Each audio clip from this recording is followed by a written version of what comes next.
Hello students, इस video में हम लोग डिस्कस करेंगे प्रिंसिपल ऑफ मैथमेटिकल इंडक्शन की स्टेटमेंट, इसका working rule with the help of an example. एक एग्जांपल की मदद से हम समझेंगे कि प्रिंसिपल ऑफ मैथमेटिकल इंडक्शन का जो वर्किंग रूल है उसको अप्लाई कैसे करना है आपको। सबसे पहले स्टेटमेंट देख लेते हैं। Let P n be a statement such that P of one is true, P of k plus one is true whenever P k is true. अब इसका क्या मतलब है? सबसे पहले हम P ऑफ वन को ट्रू प्रूव करते हैं, उसके बाद एज्यूम करते हैं कि जो P ऑफ k है वो ट्रू होगा। अगर ये पहले वाला स्टेप ट्रू होता है तो सेकंड पे जाना है, ठीक है।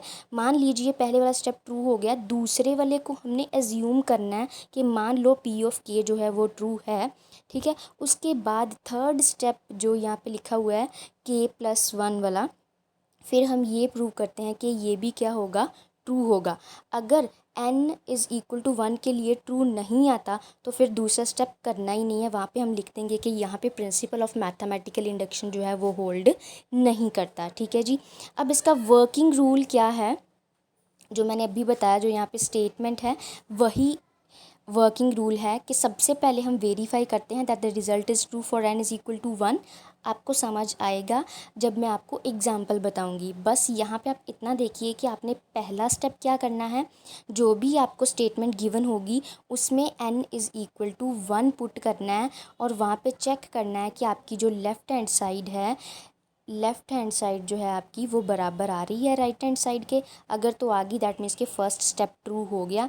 फिर हमने जाना है सेकंड स्टेप पे, ठीक है जी। अब सेकंड स्टेप यहाँ पे हमारा कौन सा है, सपोज़ या एज्यूम कह लो that the result is true for n is equal to k। दूसरे स्टेप को हमें सपोज़ करना है या एज्यूम करना है कि वो ट्रू है n is equal to k के लिए।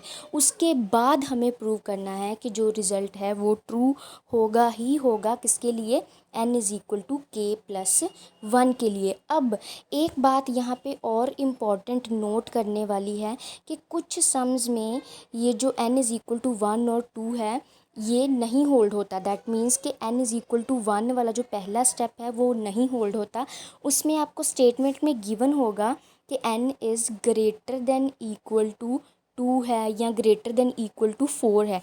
उस स्टेप में आपका जो सम में आपका जो फर्स्ट स्टेप बन जाएगा वो फिर n is equal to two से शुरू होगा। अगर उसने गिवन दिया होगा ना कि n is greater than equal to two, तो फिर पहला step n is equal to two करोगे, उसमें left hand side is equal to right hand side prove करोगे। फिर सेकंड स्टेप पे जाओगे जो n is equal to k वाला है और उसके बाद n is equal to k plus one पे जाओगे। बाकी सारा एज सच ही रहेगा। बस ये आपको ध्यान से देख लेना है कि स्टेटमेंट में कुछ गिवन तो नहीं है ऐसा कुछ कि n is greater than equal to two या फोर कुछ भी, ठीक है। फिर आपने सम को सॉल्व करना शुरू करना है। अब इसकी एक एग्जांपल देख लेते हैं। एग्जांपल है हमारे पास ये वाली।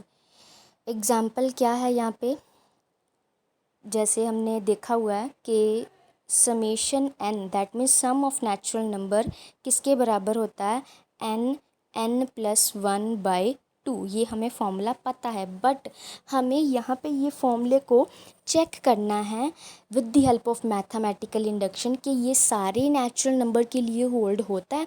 कि अगर हम फर्स्ट 50 नेचुरल नंबर का सम कर रहे हैं तो होल्ड होता है, अगर फर्स्ट 100 का कर रहे हैं, 1000 का कर रहे हैं, सभी पे होल्ड होता है कि नहीं होता। अब ये तो हमें पता है कि ये होता है। अगर कोई फॉर्मूला ऐसा आपको मिल जाए जिसको आपको चेक करना है तो उसको आपको कैसे चेक करोगे, with the help of mathematical induction ही आप चेक कर पाओगे। क्योंकि इतने ज़्यादा नंबर तो आप नेचुरल नंबर में इनफाइनाइट तक नंबर आते हैं, सारा करने बैठोगे तो होएगा नहीं। तो ये एक प्रूव्ड मैथमेटिकल इंडक्शन जो आपका प्रिंसिपल है कि अगर आप n is equal to one के लिए चेक कर लो, फिर k के लिए कर लो, k प्लस वन के लिए कर लो, अगर ये तीन स्टेप हो जाते हैं दैट मीन्स कि पूरा नेचुरल नंबर के लिए वो वाला फॉर्मूला जो है वो होल्ड होता होएगा, ठीक है। अब यहाँ पे हमारा फर्स्ट स्टेप क्या है, देखिए ध्यान से। फर्स्ट स्टेप हमारा है यहाँ पे, फर्स्ट स्टेप मतलब कि n is equal to one put करेंगे। यहाँ पे जो हमारी लेफ़्ट हैंड साइड है, ठीक है जी, लेफ़्ट हैंड साइड जो है हमारी यहाँ पे उसमें आपको 1 to n तक नंबर दिए हुए हैं, ठीक है। यहाँ पे अगर आप लेफ़्ट हैंड साइड लिखोगे, लेफ़्ट हैंड साइड में n is equal to 1 put करोगे, n की जगह 1 पुट करोगे तो 1 ही आ जाएगा। ये आपकी लेफ़्ट हैंड साइड का आंसर आ गया 1, ठीक है जी। फर्दर राइट हैंड साइड में करोगे, जब आप राइट हैंड साइड में करोगे तो राइट हैंड साइड में आपके पास क्या है, n प्लस 1/2, दैट मीन्स के 1 प्लस 1, n की जगह पे आपको 1 पुट करना है ना, तो ये आपके पास आ जाएगा कितना, 1 इंटू 2/2, दैट मीन्स कितना आ गया, 1 ही आ गया, ठीक है। तो लेफ़्ट हैंड साइड और राइट हैंड साइड बराबर आ गई, तो यहाँ पे फिर हम लिख देंगे कि therefore the result is true for n is equal to 1, ठीक है जी।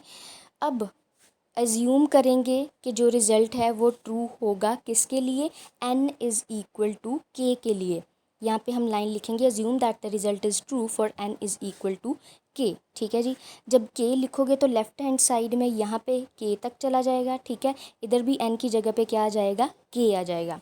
थर्ड स्टेप, ये सबसे मेन स्टेप है, 1 पुट करना भी ईजी है और k पुट करना भी ईजी है। k प्लस 1 वाले को जब आपने करना है उसमें क्या ध्यान रखना है कि n की जगह पे यहाँ पे आप क्या कर दोगे, k प्लस 1, ठीक है। अब k प्लस 1 से एक पिछली टर्म अगर आप देखो तो वो कौन सी होगी, k। जिस तरीके से अगर आपके पास 1 to 10 नंबर लिखे हैं तो 10 से पिछले वाली नंबर कौन सा होगा, 9, ठीक है। तो यहाँ पे ठीक है जी, दैट मीन्स कि जो 10 की पिछली वाली टर्म होती है वो हमारे पास क्या होती है, 9 होती है, ठीक है। तो इसी तरीके से k प्लस 1 की पीछे वाली टर्म क्या हो जाएगी, यहाँ पे k तक, ठीक। और इसका जो आंसर है k वाली टर्म तक, वो तो हमारे पास सेकंड स्टेप में पड़ा हुआ है कि 1 से लेके k तक का क्या आंसर है हमारे पास, k प्लस 1/2, वो यहाँ पे हमने पुट कर देना है। यही बस ध्यान देने वाली बात है कि जो k तक टर्म्स हैं उसका हमारे पास आंसर पड़ा है, वो हम यहाँ पे पुट कर देंगे। नेक्स्ट k प्लस 1 जो है वो एज इट इज़ ही लिख देंगे। अब हमें क्या करना है, जो हमें चीज़ प्रूव करनी है ना, जो आंसर लेके आना, वो हमें पता होता है कि हमने क्या आंसर लेके आना है। आंसर क्या लेके आना है, यहाँ पे जो n है ना, n की जगह पे हमें k प्लस 1 चाहिए, दैट मीन्स कि इस तरीके से n की जगह पे k प्लस 1 चाहिए, यहाँ पे भी n की जगह पे k प्लस 1। जब आप यहाँ पे k प्लस 1 पुट करोगे, एक 1 ऑलरेडी है तो कितना आ जाएगा, k प्लस 2, ठीक है जी। नीचे कितना आ जाएगा, 2, दैट मीन्स कि ये हमें आंसर चाहिए। अब बनाना किस तरीके से है इसको, इन दोनों में से देखो k प्लस 1 आपका कॉमन आ जाएगा, अंदर क्या बच जाएगा, k/2 प्लस 1, ठीक। अब यहाँ पे क्या करेंगे कि इसका एलसीएम लेंगे, एलसीएम लेंगे तो k/2 प्लस 1 का एलसीएम कितना आ जाएगा, 2, यहाँ पे आ जाएगा k प्लस 2, ठीक है। दैट मीन्स कि ये चीज़ हमारे पास बन जाएगी।